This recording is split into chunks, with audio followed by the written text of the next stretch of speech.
Nestled in the heart of the Rocky Mountains stands the Stanley Hotel, a symbol of timeless elegance and history. Built in 1909 by Freelan Oscar Stanley, the hotel was intended to be a luxurious getaway for those seeking fresh mountain air and respite from the stresses of city life. But over the years, the Stanley has gained a reputation for something more than its breathtaking views and refined charm. It is a place where the past lingers, where the spirits of those who once walked its halls may still roam today. One of the most infamous stories begins in room 217. In 1974, a young writer named Stephen King checked into the hotel with his wife Tabitha. At the time, the Stanley was nearly deserted, and the long, empty corridors seemed to hum with an eerie energy.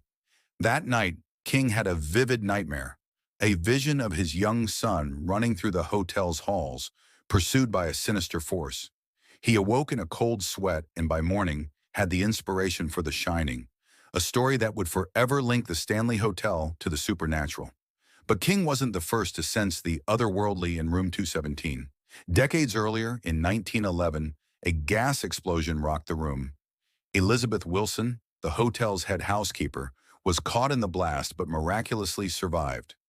Since her passing, guests have reported strange occurrences in room 217.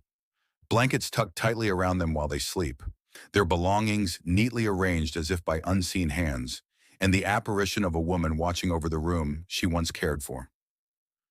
The fourth floor is another hotspot for paranormal activity. Once a dormitory for children and their caretakers, it is now the center of countless ghostly encounters. Guests often hear the sound of children running and playing, their laughter carrying through the hallways late at night. Some have felt tiny hands tugging on their clothes or heard faint whispers, only to find no one there. It's as though the playful spirits of the past have never quite moved on. And then there's the spirit of Paul, a former handyman known for his strict adherence to rules.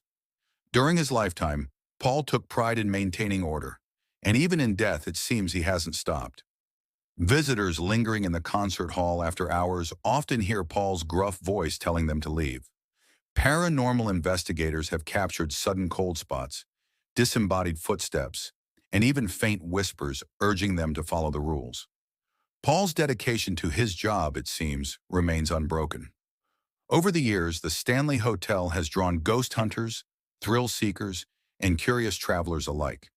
Each visitor leaves with their own story, whether it's a fleeting shadow, a mysterious sound, or the undeniable feeling of being watched. So would you spend the night at the Stanley Hotel, where history comes alive and the whispers of the past may be closer than you think?